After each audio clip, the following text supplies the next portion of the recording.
The mornings in Mary Thompson's neighborhood had taken on a rhythm all their own. The scent of coffee and toast mingled with the crisp autumn air as children walked to school, small scrap paper bags in hand, collecting tin and aluminum for the war effort. Mary herself hurried past the corner bakery, glancing at the poster tacked to the window. A mother with a baby, eyes wide and earnest, pointing to a crate of supplies with the caption, "Every contribution counts." It wasn't a command. It was a call, and it resonated with a force that felt personal. Even in her kitchen, she could feel the war shaping her decisions. How she budgeted, what she bought, even what she whispered to herself in quiet moments. The country had taught its citizens that patriotism was measured in action, and she could feel herself rising to the standard without thinking about it. Thomas Reed wiped his hands on a greasy rag as he stepped back from the assembly line. Fighter planes gleamed under the factory lights, their wings reflecting fluorescent brightness that almost made the place feel sacred. The rhythmic hum of machinery was punctuated by the occasional crackle of a radio broadcast.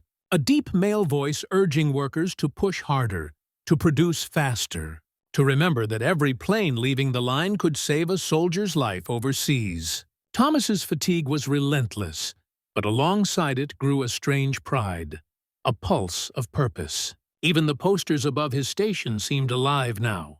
Bold, heroic workers pumping rivets into wings, smiling beneath the words, "Victory is built here." He sometimes caught himself mimicking their expressions in the mirror of his steel visor, feeling the weight of expectation settle onto his shoulders like armor. In the evenings, Mary gathered with friends at the community center, now repurposed into a hub for volunteers.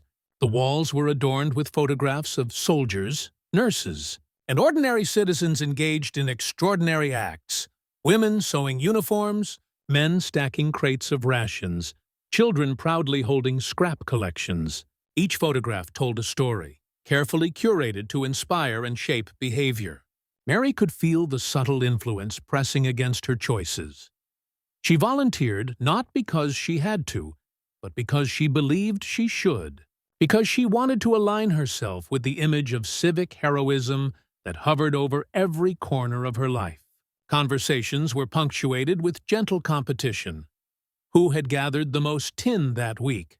Who had sewn the most bandages? Who had raised the highest sum for war bonds?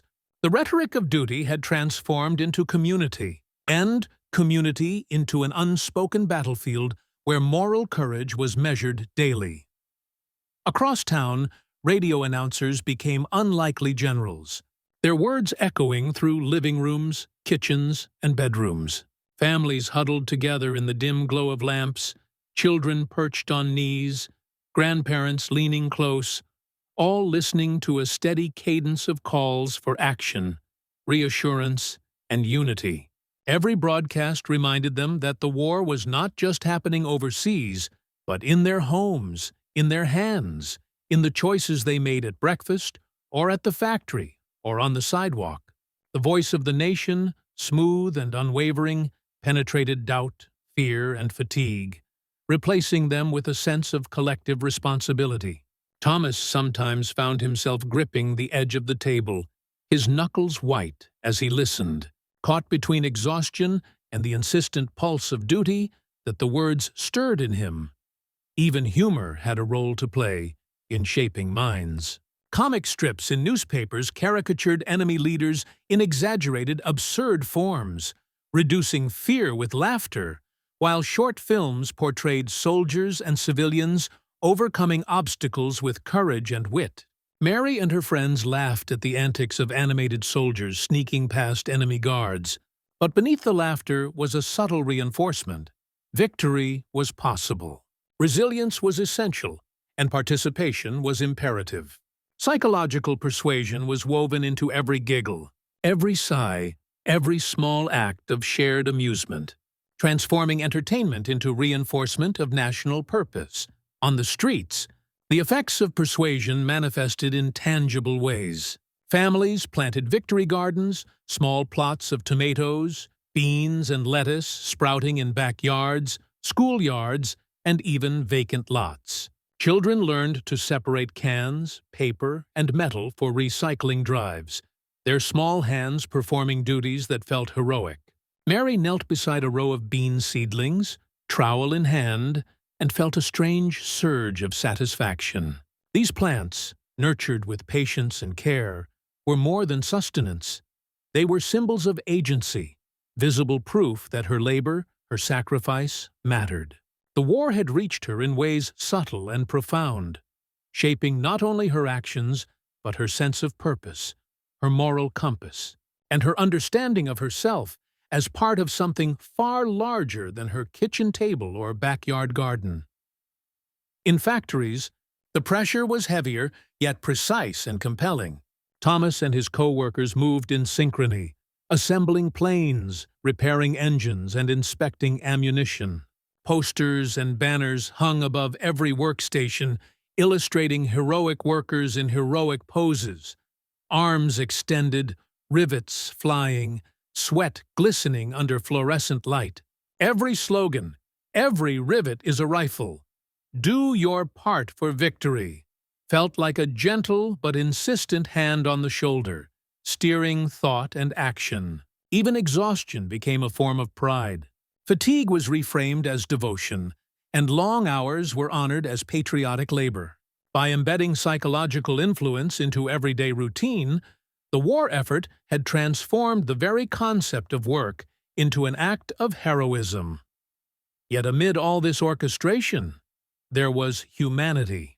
Mary comforted neighbors grieving losses overseas, lending her strength to quiet sorrow. Thomas helped a young co-worker repair a broken piece of machinery, offering guidance and encouragement. The messages of persuasion, duty, pride, urgency were not just abstract. They had been internalized into acts of care, courage, and moral responsibility. In these small gestures, the effectiveness of psychological warfare became evident. It had created citizens capable not only of labor, but of empathy, solidarity, and personal sacrifice. As months passed, the home front became a living, breathing extension of the battlefield. Citizens marched in parades, attended rallies, and bought war bonds, not merely because they were asked, but because they felt morally compelled to do so. Conversations in kitchens and living rooms were punctuated with slogans learned from posters, songs heard on the radio, and images burned into memory by newsreels. Mary and Thomas, though separated by city blocks, shared the invisible bond of a nation mobilized, united in purpose and shaped by a constant stream of subtle, persistent persuasion. By the time the first reports of Allied victories reached local newspapers, Americans felt as though they had contributed directly to each triumph. Victory in Europe and the Pacific was not only a military achievement, but the culmination of a carefully orchestrated psychological campaign that had mobilized hearts, minds, and hands across an entire continent. Mary and Thomas, like millions of others, had been persuaded to act, to sacrifice, and to believe, not through coercion alone, but through artful appeals to duty, morality, and pride. In the quiet moments after rationing, bond drives, and factory shifts, they could feel the invisible hand of persuasion shaping the country, guiding it, and ensuring that the war was fought not only with guns and bombs, but with thought, resolve, and collective will. And when the guns finally fell silent, the echoes of psychological warfare remained. Citizens who had been molded into patriots carried forward a new understanding of civic duty, the power of persuasion, and the intricate relationship between morale, action, and national purpose. Mary returned to her daily routines with a sense of pride in her contribution, and Thomas walked home from the factory with a quiet awareness that he had been part of something larger than himself. The war had tested bodies and spirits, but it had also demonstrated that ideas, carefully delivered, could move mountains, build planes, feed families, and ultimately win hearts as decisively as any soldier could win a battle. By the following spring, The rhythms of wartime life had become both familiar and relentless. Mary Thompson rose each morning to the sound of the radio, the announcer's voice threading through the kitchen like a constant companion. Reports of battles overseas were paired with appeals for action at home. Bond drives, scrap collections, victory gardens. Each broadcast was carefully crafted, combining urgency, reassurance, and moral imperative. Mary had long ceased to question the messages. They felt woven into the very fabric of daily life. Even brushing her teeth or washing the dishes became exercises in silent patriotism, reminders that her small, ordinary actions were part of a larger, essential effort. In the city, Thomas Reed found himself swept up in the crescendo of industrial mobilization. Factories ran day and night, assembly lines stretching into shadowed corners, the rhythmic clatter of machinery echoing like distant artillery. Posters loomed overhead, bold, vibrant illustrations of workers in heroic poses, hands steady, eyes determined. Slogans, "Every rivet counts," "Victory depends on you," flashed across walls, stamping a sense of duty onto the minds of men and women alike. The psychological weight was subtle yet constant. Workers pushed harder, checked each bolt more carefully, not out of fear of reprimand, but out of an internalized drive to contribute to a nation at war. Each completed aircraft, each riveted fuselage, became a symbol of participation, a small act in the monumental theater of global conflict. Mary walked to the community center on a chilly morning, carrying a basket of freshly sewn bandages. The walls were lined with posters depicting nurses and volunteers, children and mothers, all engaged in acts of civic heroism. She joined a group of women assembling care packages for soldiers abroad. Conversation was light, punctuated by laughter. Yet beneath the surface ran an undercurrent of moral urgency. Each package sent was more than cloth and canned goods.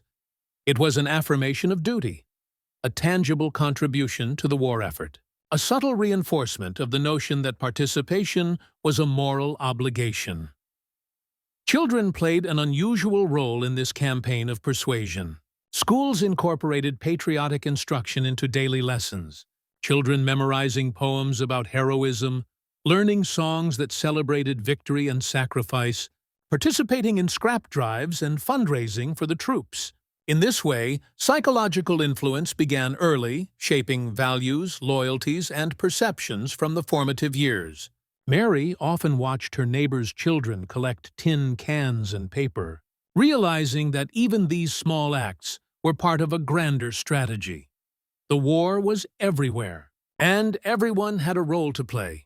In factories, the pressure to perform and participate merged seamlessly with personal pride. Thomas often stayed late, driven not only by quotas but by a quiet, internalized sense of responsibility. Posters depicting heroic workers and slogans about collective effort were mirrored by the hum of conversation among co-workers, who compared their contributions, subtly reinforcing compliance through social cohesion. Productivity, morale, and patriotism became inseparable, each reinforcing the other in a continuous cycle of persuasion. Even exhaustion became a badge of honor, a demonstration that one had done one's part in the larger struggle. The film industry played its part as well, producing newsreels, shorts, and feature films that highlighted American resilience and the righteousness of the Allied cause. Mary and her friends attended screenings at the local theater, watching soldiers train, civilians volunteer, and children contribute, all framed as acts of heroism. Each reel carried subtle psychological instruction. The enemy was menacing yet defeatable. Victory required participation, and every individual, no matter how small, mattered. The films were entertaining, yes, but also instructional, aligning emotions with moral imperatives, shaping both perception and action. Radio broadcasts became increasingly sophisticated. Announcers emphasized unity, moral clarity, and the consequences of inaction. Families leaned in, listening to stories of bravery, reports of heroism, and urgent appeals to support the troops. Mary often noted how her own anxiety about the war overseas was tempered by these broadcasts. The steady, commanding voices reassured her that the nation's machinery of effort, both military and civilian, was functioning, and that her contributions, though modest, were meaningful. Community events further reinforced the narrative. Parades, bond drives, and scrap metal collections were framed as moral acts, opportunities to display patriotism and civic virtue publicly. Mary found herself organizing drives, urging neighbors to contribute, framing participation not as a chore, but as a declaration of moral responsibility. Even small children were enlisted, collecting tin and paper, proudly displaying their contributions in windows and doorways. The home front had been transformed into a living, breathing apparatus of psychological persuasion, turning ordinary life into a continuous performance of loyalty and purpose.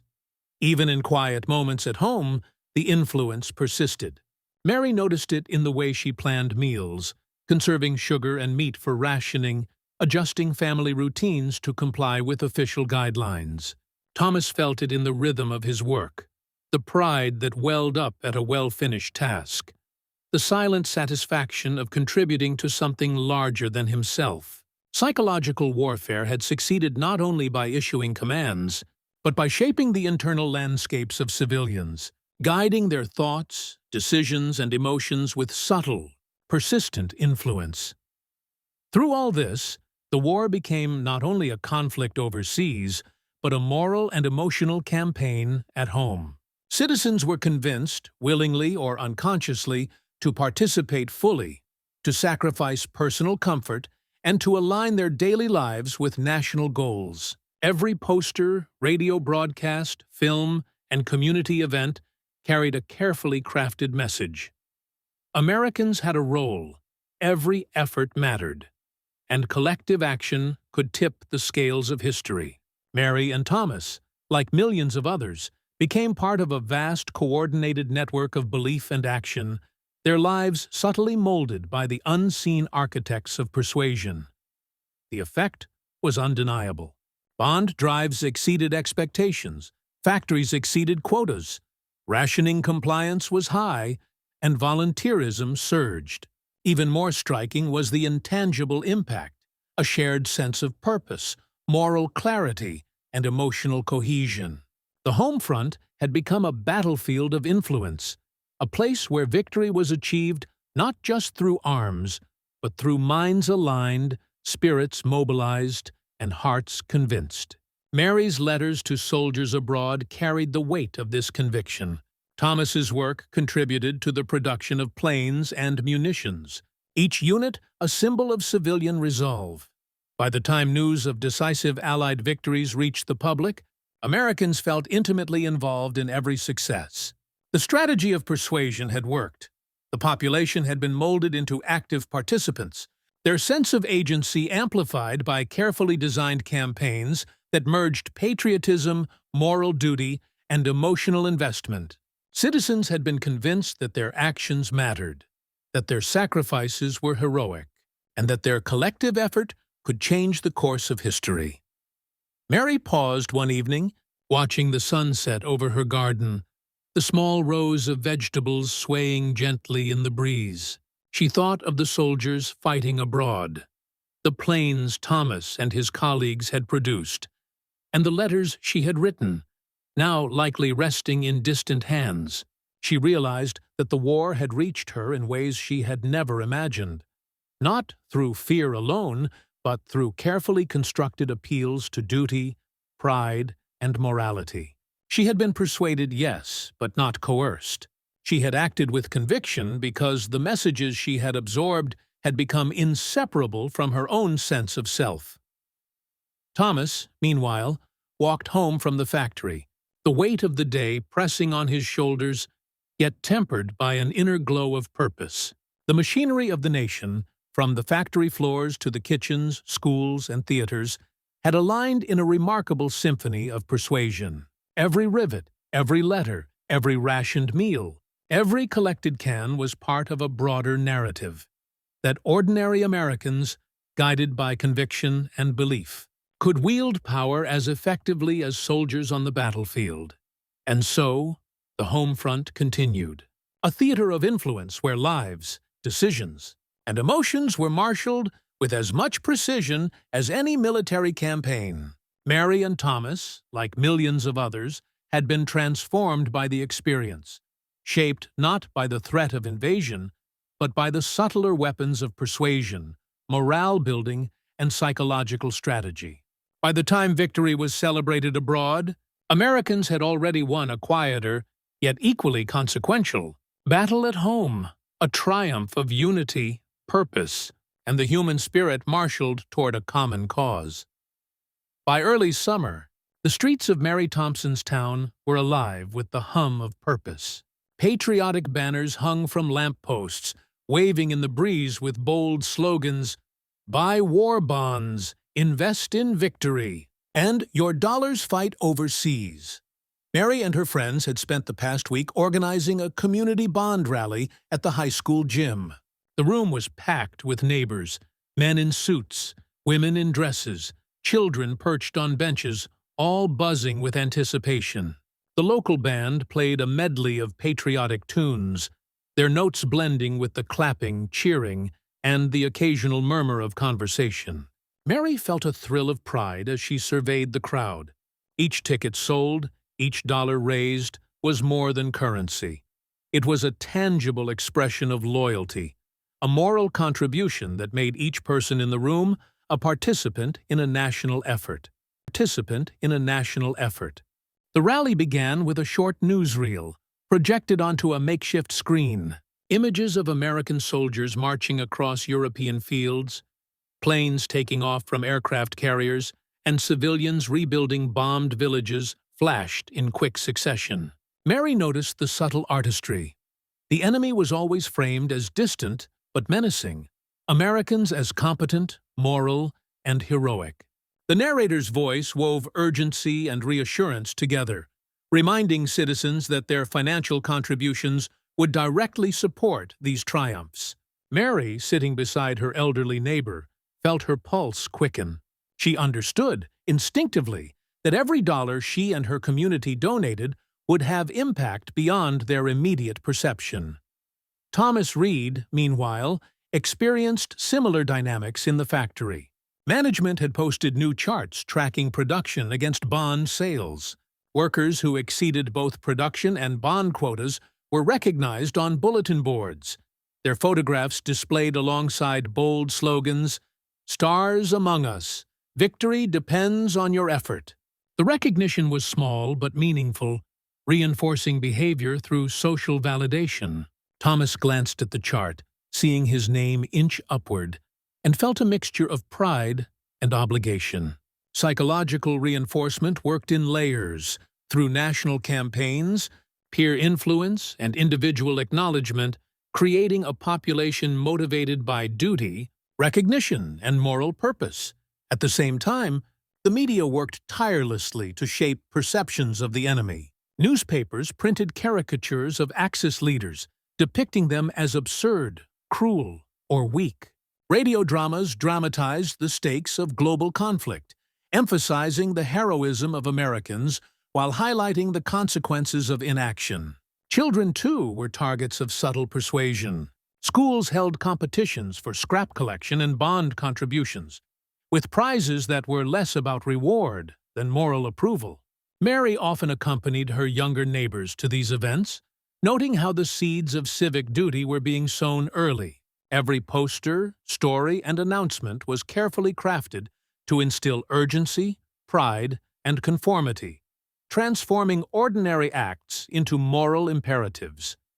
Mary's own contributions grew more structured. She coordinated neighborhood drives to collect scrap metal, canned goods, and textiles, framing participation as a patriotic duty. Children carried tin cans down the street, singing patriotic jingles she had taught them. Even small acts, folding bandages, sorting supplies, planting vegetables, were elevated to moral significance. Mary understood that propaganda and psychological influence had transformed the ordinary citizen into a participant in the war effort, and she embraced the role willingly. Her sense of agency and purpose was intertwined with the messages she had absorbed for months. It had become a part of her identity. Thomas noticed similar patterns in his colleagues. Conversations often revolved around contributions to bond drives, the latest production milestones, or newsreel updates from overseas. Social pressure reinforced compliance. Workers who lagged behind were subtly shamed, while those who excelled were celebrated. Even casual remarks carried weight. "Did you buy your bonds this week?" Or, "I heard our unit shipped another plane today, thanks to our production." The omnipresence of psychological influence, interwoven with peer observation and institutional reinforcement, created a culture of participation and moral obligation that extended far beyond direct coercion. Community events became stages for collective persuasion.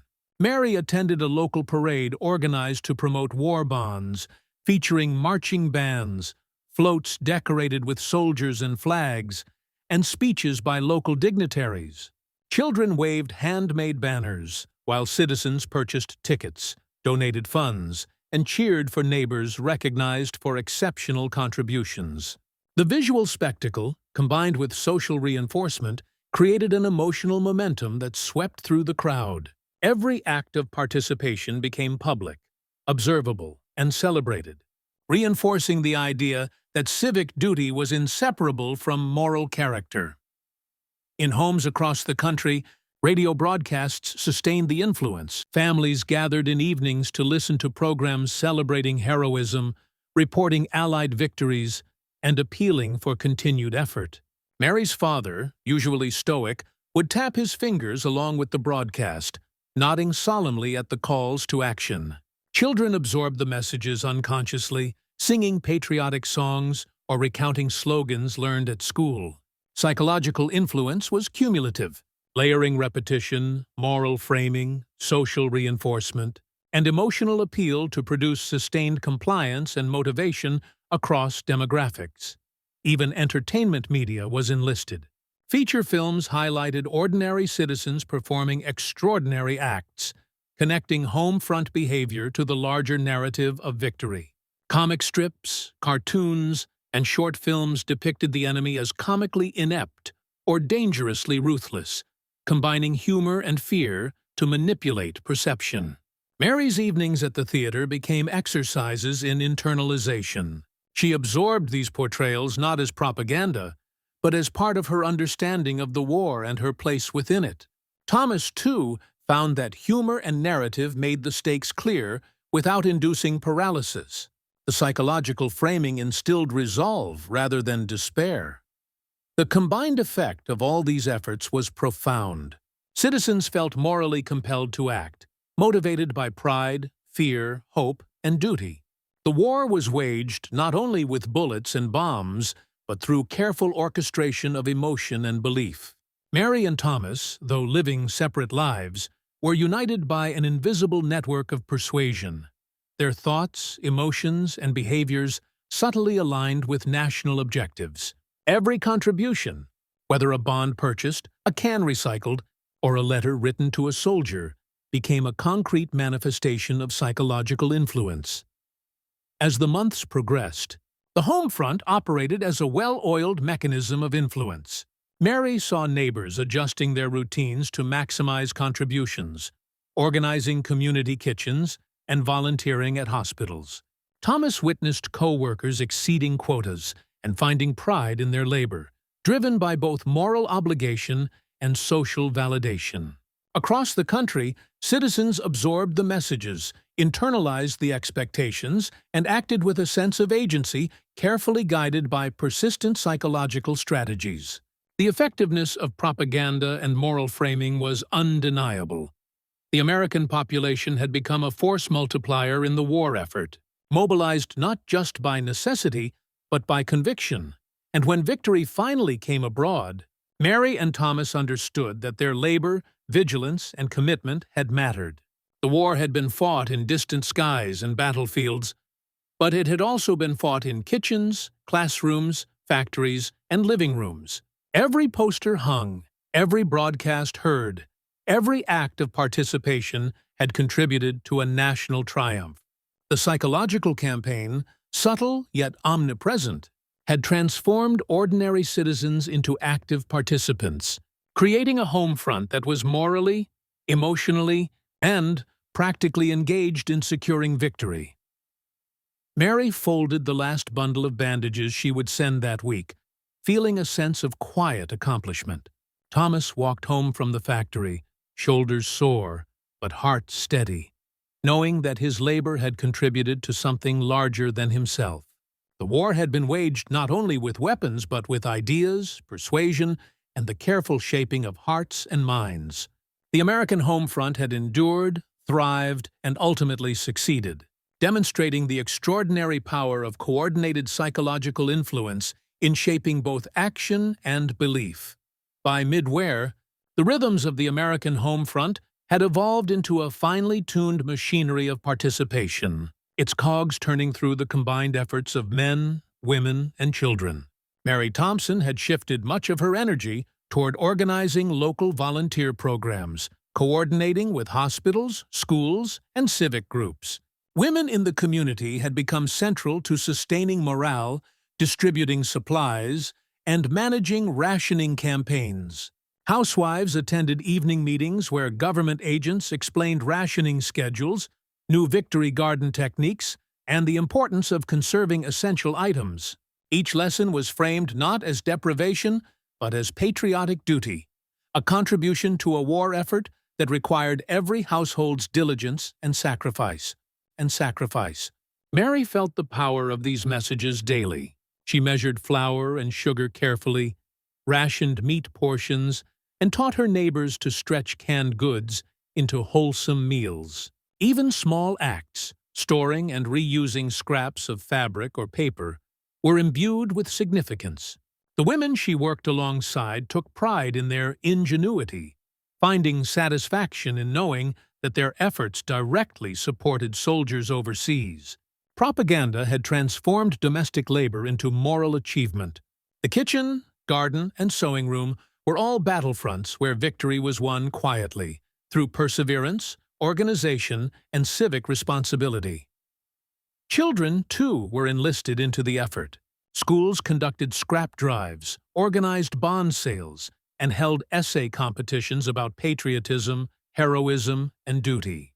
Mary often accompanied the neighborhood children as they collected metal, paper, and old clothing, watching as their small hands carried scraps to collection points with pride. Even their games had been influenced by the war. Makeshift forts and mock battles mirrored the heroics they saw in films, comics, and radio dramas. From a young age, they were learning that participation was noble, that their contributions mattered, and that loyalty to the nation was a moral imperative. In factories, men like Thomas Reed continued to experience the fusion of labor, persuasion, and social reinforcement. Work was grueling, but each completed plane, shell, or uniform was a testament to individual skill and collective responsibility. Supervisors emphasized the moral significance of meeting quotas, connecting production to soldier survival. Bulletin boards displayed charts of bond sales, production milestones, and exceptional individual contributions. Recognition was subtle, yet compelling, reinforcing behavior through social proof. Thomas often reflected on how his fatigue had been transformed into pride, his sense of obligation strengthened by both national messaging and peer acknowledgement. Rationing, initially met with skepticism and frustration, became another tool of psychological influence. Families measured and preserved food with care, not only to avoid penalties, but because propaganda had framed conservation as moral heroism. Victory gardens, taught in schools and promoted through films, newspapers, and radio programs, encouraged self-sufficiency while reinforcing civic duty. Mary's garden became a locus of pride, her small rows of vegetables a symbol of personal agency and contribution to the larger war effort. Each tomato harvested, each bean planted, was both sustenance and a moral statement, a tangible victory achieved through daily diligence. Radio broadcasts continued to reinforce these values, emphasizing unity, duty, and moral clarity. Families gathered in their living rooms to hear stories of heroism, reports of battle victories, and appeals to maintain effort at home. Even humor served a purpose, subtly shaping perceptions of the enemy while reinforcing resolve. Mary laughed at the radio comedies depicting Axis leaders as bumbling or weak. Recognizing that the entertainment was part of a larger moral lesson, victory was attainable, the enemy defeatable, and participation essential. Women's volunteer efforts extended beyond the home. Mary joined drives to produce bandages, assemble care packages, and distribute essential supplies. Her days were structured around acts of service that had once seemed mundane but now felt heroic. Meetings emphasized that every contribution, no matter how small, was a moral act supporting soldiers, civilians abroad, and the nation itself. The psychological impact was profound. The population internalized responsibility as virtue and action as both duty and personal fulfillment. Schools amplified this effect. Children learned not just arithmetic and reading, but lessons of civic duty and moral alignment. Patriotic songs, essays, and competitions instilled pride in contribution, subtly shaping worldview and emotional investment. Mary often watched neighborhood children march with homemade flags and banners, their small acts framed as contributions to victory. The psychological reinforcement operated at every level. Repetition, social acknowledgement, emotional appeal, and moral framing combined to create a citizenry deeply aligned with national objectives. Community events remained central to sustaining momentum. Parades, rallies, and public ceremonies offered opportunities for collective participation and visible demonstration of commitment. Mary helped organize one such event, a neighborhood Victory Day parade, where children carried banners, women distributed food for troops, and men displayed machines and tools produced in local factories. Each action, each cheer, each smile was an affirmation of moral and civic duty, reinforcing the collective understanding that everyone had a role, and that every role mattered. Through these sustained efforts, the American home front became a living theater of persuasion and psychological influence. Mary and Thomas, like countless others, were transformed from ordinary citizens into participants in a national campaign of moral and practical significance.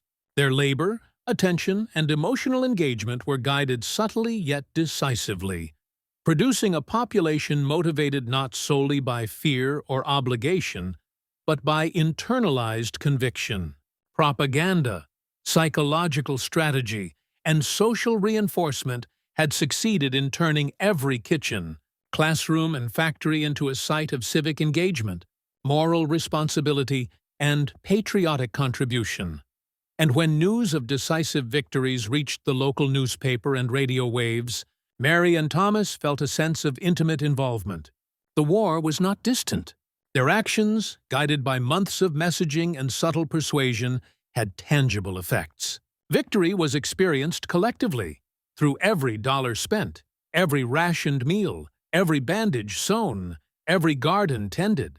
Psychological warfare had transformed hearts, minds, and routines into instruments of national strength, creating a home front capable of sustaining the war effort with determination, ingenuity, and moral clarity.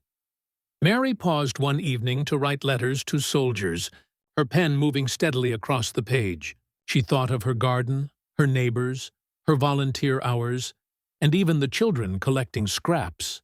Each letter was a small act of moral and emotional reinforcement, a contribution that symbolized the unity, purpose, and psychological resilience she and her community had cultivated. Thomas, returning home from the factory, felt similarly fortified. Exhaustion was present, yes, but so was pride, purpose, and a quiet conviction that his efforts mattered far beyond the factory floor. In every kitchen, classroom, and factory, the American home front had been transformed. Propaganda and psychological influence had made the ordinary extraordinary, the mundane heroic, and the individual essential to a collective triumph. Mary, Thomas, and millions like them had been persuaded, inspired, and morally mobilized, demonstrating that the power of ideas, emotions, and social reinforcement could be as decisive as any weapon on a battlefield. By shaping behavior, aligning values, and sustaining morale, the home front had contributed directly to victory, proving that persuasion and psychological strategy were among the most effective tools in the arsenal of a nation at war. As the war dragged into its final months, the pace of life on the American home front accelerated to a near fever pitch. Mary Thompson moved with a sense of urgency she had never known before, coordinating volunteer efforts, supervising collections of scrap, and ensuring every neighborhood garden was tended. The community center became a hub of relentless activity, buzzing with women organizing care packages, training new volunteers, and preparing shipments for troops overseas. Even the smallest gestures, a neatly folded bandage, a carefully wrapped parcel of canned goods, carried a moral weight. Every action was framed as a contribution to victory, and Mary felt the invisible pressure of national expectation pressing on her shoulders, mingled with a genuine sense of pride in her work. Thomas Reed, meanwhile, endured grueling shifts at the aircraft factory. The lines never stopped, machines hummed without pause, and supervisors pushed for higher quotas as production targets soared. Posters and banners lined every wall. The faster we build, the faster we win. The victory is in your hands. Each message was a constant reminder that the war effort extended beyond the battlefield and into every rivet, bolt, and panel of the planes they built. Thomas felt exhausted to the bone, yet the moral framing of his labor transformed fatigue into determination. He understood that the planes he helped assemble could mean the difference between life and death for soldiers across the globe. The psychological reinforcement worked subtly but powerfully. Pride, obligation, and social expectation fused into motivation stronger than any directive from management alone. On the streets and in neighborhoods, the rhythm of participation intensified. Mary oversaw a citywide campaign to collect metal, paper, and textiles for recycling. Children, their small hands full of tin cans and scraps, marched in processions, singing patriotic songs taught in schools and at community centers. Posters depicting heroic acts of home-front citizens adorned walls, stores, and public buildings. Even humor and entertainment were employed strategically. Comic strips and radio shows depicted Axis leaders as foolish, reinforcing the notion that victory was both possible and morally justified. Citizens absorbed these messages constantly, their thoughts and emotions molded as surely as their actions. Bond drives reached new heights, with rallies filling gyms, theaters, and town squares. Mary helped coordinate one such event at the high school, where local officials, teachers, and volunteers addressed the crowd. Newsreels showed soldiers in distant theaters, planes taking off, and communities rebuilding destroyed villages, all while the narrator emphasized that every bond, every scrap, every act of volunteerism mattered. Mary scanned the crowd, seeing neighbors she had known for years contributing in ways large and small. The energy was palpable. The persuasive campaigns had created a sense of collective moral duty so strong that few could resist. Participation was not optional. It was expected, internalized, and celebrated. In factories, peer pressure and social recognition reinforced compliance. Thomas noticed colleagues comparing bond contributions and production milestones, their achievements displayed proudly on bulletin boards. Supervisors highlighted exceptional workers not as a form of coercion, but as a celebration of virtue, aligning personal pride with national goals. The psychological strategy was clear: reinforce desired behaviors through social acknowledgement, moral framing, and constant messaging. Workers internalized the narrative. Labor was heroism, diligence was virtue, and every completed task mattered in the grand arc of history. Rationing continued to affect every household, yet Mary had learned to navigate it with ingenuity and pride. Victory gardens flourished in yards, empty lots, and schoolyards, a testament to civic contribution. Families stretched sugar, meat, and flour with careful attention, guided by educational pamphlets, radio announcements, and local community leaders. Even mundane acts like preserving scraps or saving milk bottles became symbols of moral responsibility. Mary and her neighbors took pride in their discipline, understanding that every careful measure contributed to the collective success of the war effort. Children remained central to the home front campaign. Schools held patriotic assemblies, scrap drives, and art competitions that highlighted themes of duty, heroism, and loyalty.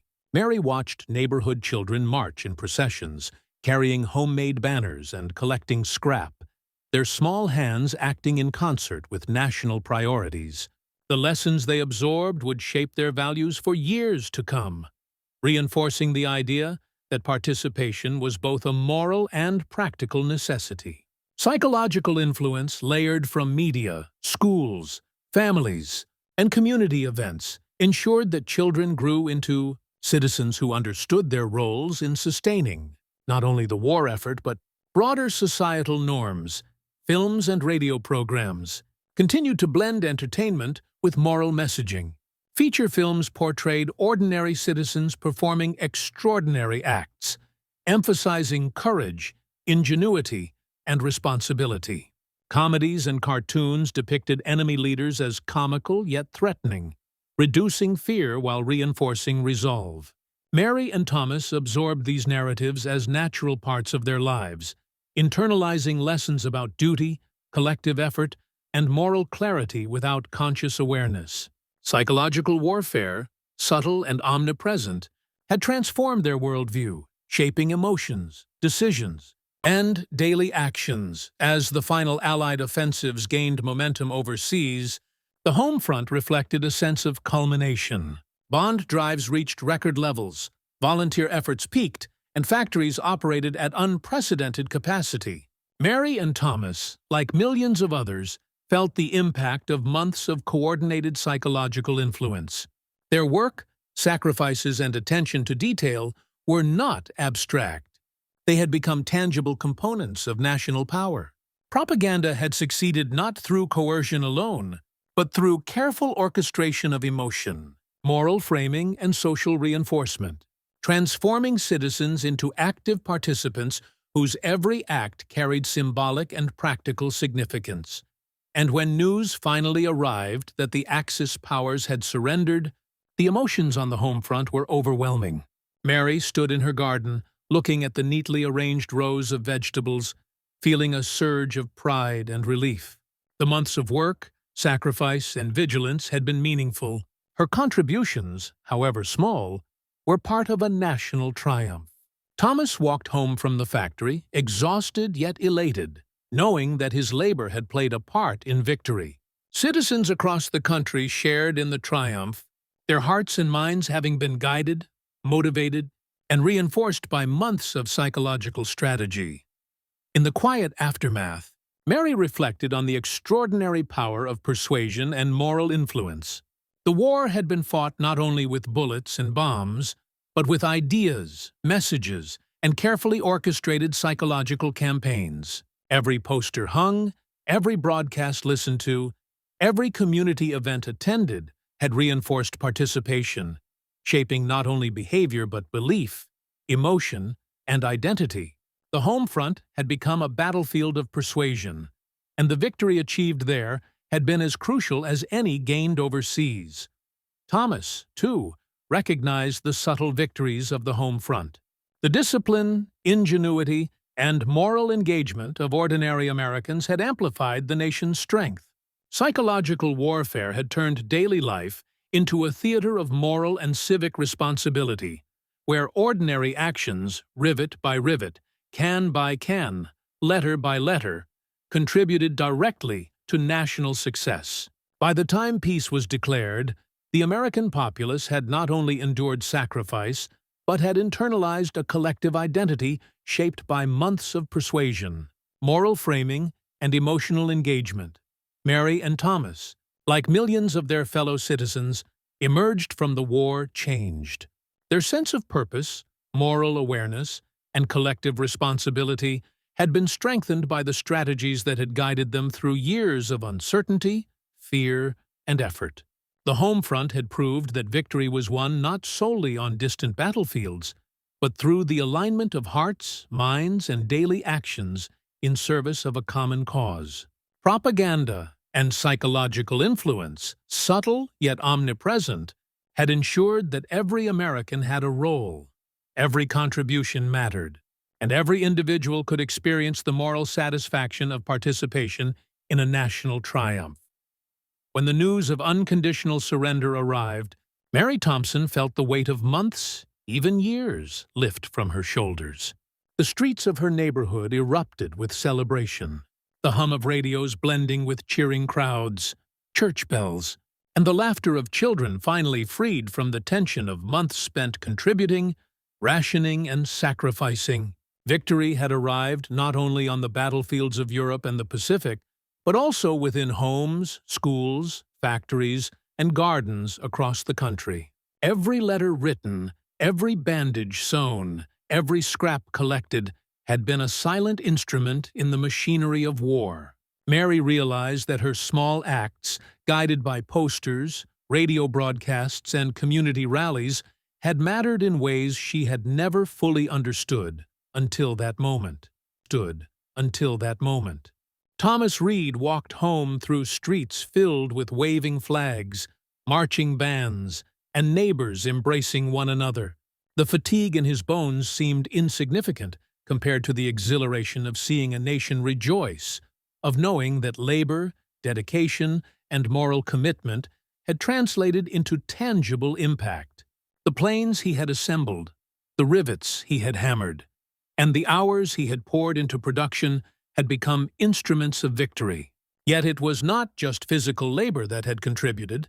It was the subtle shaping of thought, emotion, and motivation that had transformed millions of ordinary Americans into a morally engaged, psychologically mobilized population. In the quiet moments that followed the celebrations, Mary reflected on how the war had touched every aspect of her life. Kitchens, classrooms, factories, and community centers had been transformed into theaters of moral and civic engagement. Every meal rationed, every garden tended, every scrap collected had been elevated from mundane necessity to a moral act. Propaganda had worked not through coercion alone, but by shaping belief, instilling pride, and fostering a sense of collective purpose. The psychological campaigns, omnipresent and subtle, had ensured that citizens internalized responsibility as virtue, action as duty, and sacrifice as honor. Thomas, sitting with colleagues at the local diner after his first night off in months, marveled at how deeply the war had infiltrated daily life. The slogans on posters, the broadcasts from radios, the films and comics he had absorbed, these had not been mere background noise. They had been instruments, carefully calibrated, guiding him and millions like him toward sustained participation and moral engagement. He realized that victory on the battlefield had depended as much on minds mobilized at home as on soldiers in combat. The home front had been a living testament to the extraordinary power of persuasion, morale building, and psychological strategy. Children resumed ordinary play, but even their laughter carried the echoes of lessons learned, civic responsibility, moral duty, and collective action. Mary watched neighborhood children racing down the street with flags, their earlier lessons of participation and sacrifice now transformed into pride and joy. Families adjusted to peacetime routines, yet the skills, habits, and moral awareness cultivated during the war endured. Gardens continued to flourish. Lessons in thrift and resourcefulness remained ingrained, and a generation of Americans had internalized a sense of agency and contribution that would shape the post-war era. Community leaders, reflecting on the home front mobilization, marveled at the depth of engagement achieved. Citizens had not only complied with directives, they had been persuaded to act out of conviction. Social reinforcement, moral framing, repetition, and emotional appeal had transformed ordinary routines into acts of national significance. Mary and Thomas had been part of this vast, coordinated effort, experiencing firsthand how psychological influence could shape behavior, instill purpose, and unify a population. As peace settled over the nation, Mary and Thomas both felt a sense of quiet accomplishment. The war had demanded courage, sacrifice, and resilience from every American. The messages delivered through posters, radio broadcasts, films, school programs, and community events had not only guided action, but shaped character, forging a sense of collective identity and moral purpose. Citizens had been molded into active participants, contributing not only labor and resources, but emotional and moral energy to a common cause. The home front had been as vital a battlefield as any overseas. Its victory secured through the alignment of hearts, minds, and daily choices. Mary folded the last letters she had written during the war, reflecting on the lessons learned, that ordinary citizens, guided by ideas, emotion, and subtle moral persuasion, could achieve extraordinary outcomes. Thomas polished the last plane he had worked on, thinking of how small actions, multiplied across thousands of workers, had influenced the course of history. Both understood that the war had been fought and won as much in kitchens, classrooms, and factories as on distant battlefields. Propaganda and psychological strategy had transformed a nation into a cohesive, morally engaged, and motivated force capable of sustaining unprecedented sacrifice. In the end, the legacy of the home front endured far beyond the celebration of victory. The experiences of Mary, Thomas, and millions of other Americans left an indelible mark on national identity, civic responsibility, and the understanding of the power of persuasion. They had witnessed firsthand how carefully crafted messages could inspire courage, foster unity, and channel individual action toward collective triumph.